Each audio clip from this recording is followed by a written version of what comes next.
welcome back. It is 8:28 exactly, and really, I'm truly excited to be doing this next interview. It's about the second annual South African Black Muslim Conference. It's with Brother Tahir Maepa, and absolutely thrilled that we're talking about this very important event. Later on in the show, we'll be talking to the OCOF's CEO Zainul Abidine about the memorandum of understanding between OCAF and the SABMC. So let's understand why this conference took place, what has come out of it, and how we move forward as the South African Black Muslim community. Having said that as well, I'm very proud to say that Salam Media was more than well represented at the conference. Our entire team, or the majority of our team, were there and undoubtedly made a huge impact, a huge difference, and also input. I'd like to think that they did, there was input from the Salam Media team. Tahir Maepa, assalamu alaikum, welcome to the program. Wa alaikum salam wa rahmatullahi wa barakatuh. Thank you very much for having me. And I must say that echo the same sentiment. We really are grateful to Salam Media. They really went out of their way to cover the entire conference and captured every moment of what had transpired in that conference. And I'm sure out there's links of the live feeds that emanated from that conference. We really are grateful as the organizers of the conference. Alhamdulillah, I saw lots and lots of beautiful pictures, and I followed one or two of the live feeds. Amazing indeed. Let us understand, for those people who were not aware that this in fact took place over the weekend, it was a 3-day conference. What was the whole issue, or rather, what was the idea around the conference?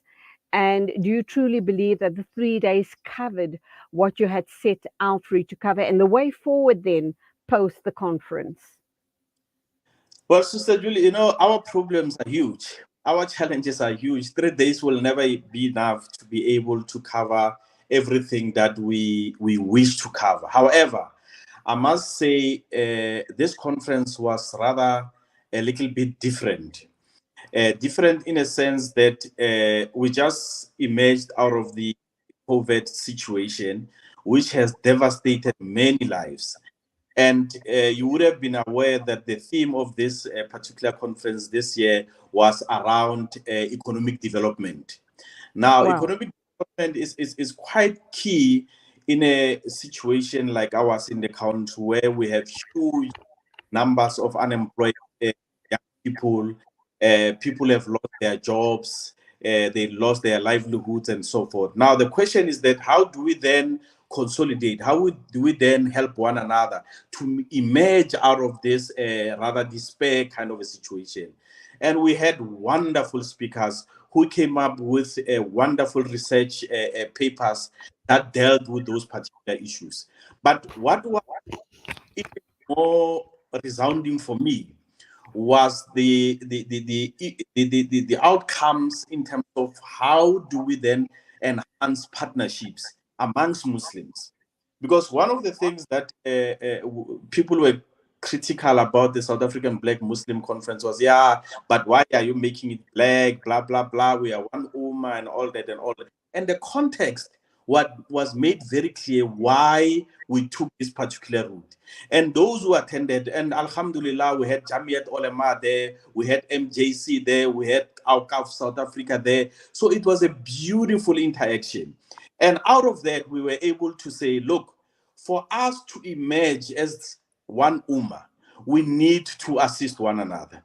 It is not rocket science to say that South African indigenous Muslims are a little bit below the par in terms of other communities like our Malay brothers, our Indian brothers, in terms of a number of things. We don't have our institutions of our own. We don't have proper businesses that can generate income, and so that we can be able to feed back into the communities. We are always reliant on other communities to assist us. But we're saying that the assistance that we need now is an assistance that can move us from a poverty-stricken kind of environment into an environment that we can be self-sustaining.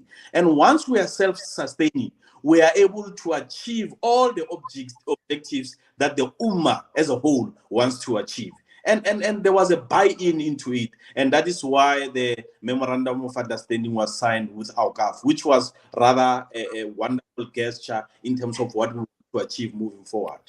Okay, I am going to be talking with Zainul Kaji of OCAF in a little while.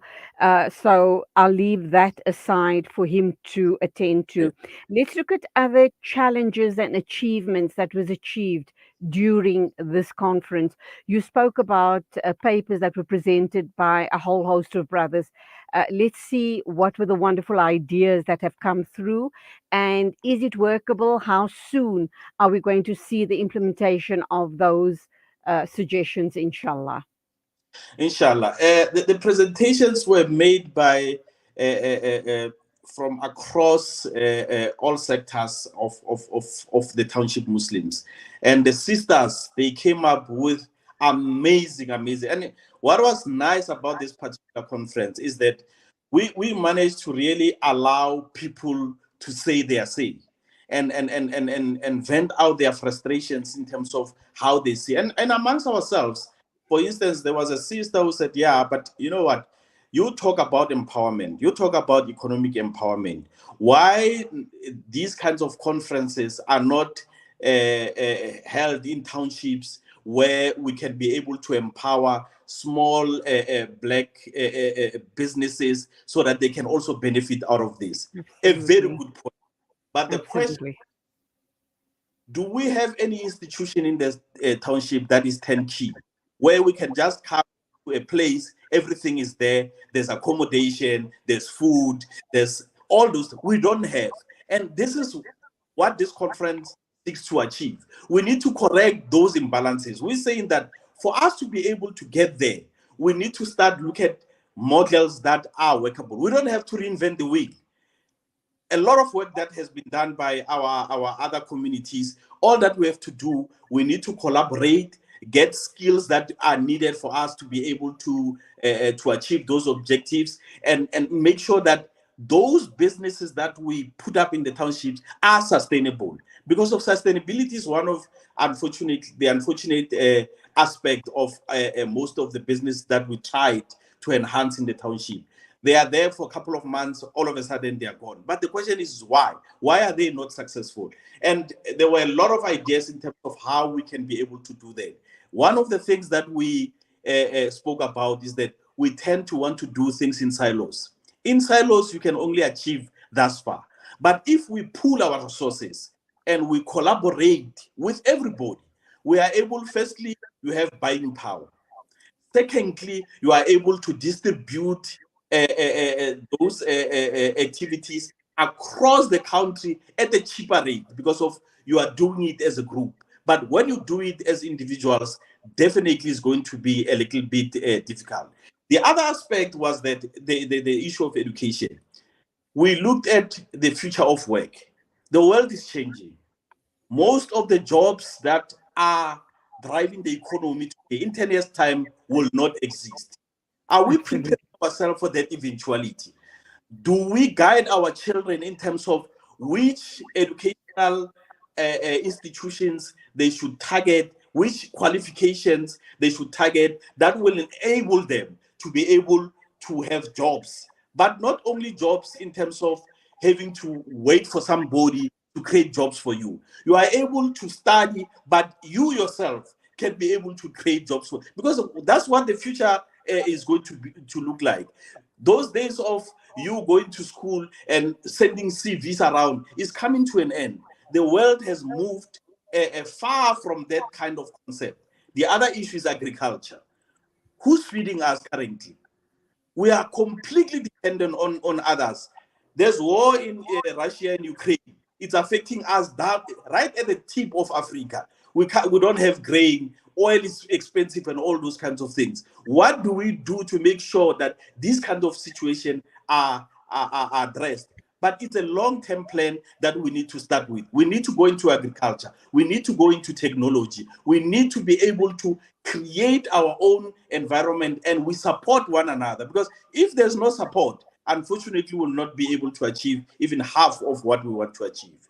Absolutely, very, very pertinent issues that was raised by the SABMC. The important thing now is implementation, buy-in from not only the Black Muslims or the township Muslims, but everyone in the within the townships. And inshallah, I presume that these conferences will become an annual event.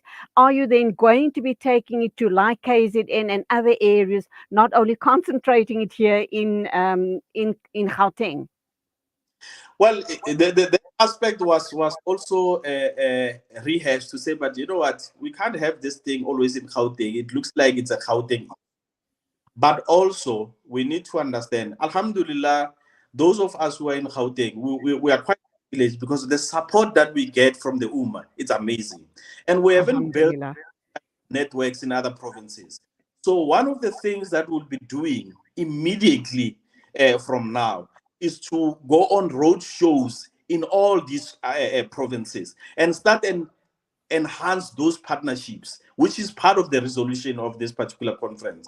And if, for Alhamdulillah. instance, in the Western Cape, we find that we have enhanced enough kind of partnership that can be able to have such a conference. Because a conference like that, to just host it for 3 days, you need about 700,000 rands. So Sure. it's not cheap. It's quite expensive. But we also need to start saying that we don't have to wait for next year to start contributing towards this particular conference, so that the scholars that we bring in who are going to assist us in making sure that we build on what we have achieved this year is quality things. It's not just talk shops that have no basis.